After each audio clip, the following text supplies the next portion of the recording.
evening, I decided, oh my God, I can't even stay in this house. Let me go out. So I went out with some friends. I went to do some shisha. I ended up putting it on my Snapchat.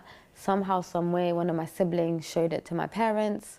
I'd come back home, and yeah, my phone was confiscated, my laptop was confiscated, and I was locked in the bedroom.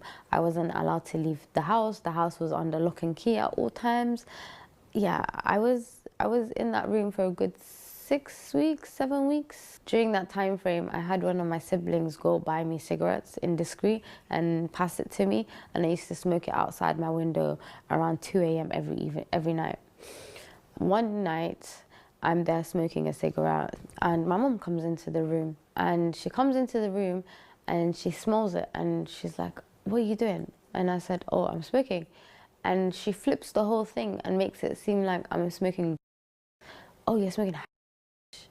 I'm looking at her like, "No, Mom, I'm smoking a cigarette. Where the hell will I get from? I'm here locked in this room." And then she was like, "Ah." And I was like, "Please don't tell Dad."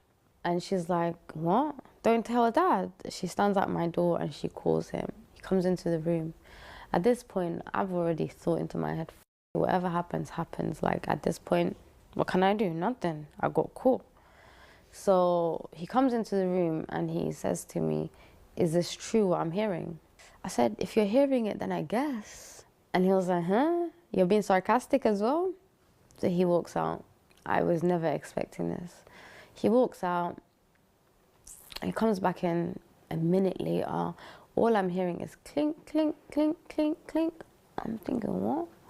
He comes back into the room and he comes into the room with 2 chains in his hand. I didn't even notice 2. I just noticed the one at first. It was the size of my arm in terms of like width, and then length as well, the size of my arm. And then he was like, "Yeah, so you're smoking in my house?" And he literally just runs at me. And then he licks the thingy on this arm. It hits me. It connects. I feel it. Before it even comes off of me, I just grab it with him. And then that's when I realized he has a second one. And he let go of this one, so I dashed this one behind me. Now the second one's about to hit me. I said, "Nope, not again." So once it hits me, like, of course it's gonna hit me. Once it hits me, I grab it up again. And as I'm grabbing it up, now he's trying to like tug it back and forth, back and forth. I don't let go. He lets go eventually and he squares up. I said, "Okay, you wanna square up? We can square up." So I squared up too, I'm not gonna lie. I said, "I'm defending myself today. It's not happening." So I square up, he starts punching me up, whatnot, he starts beating me. I'm holding my own, but I'm not doing much.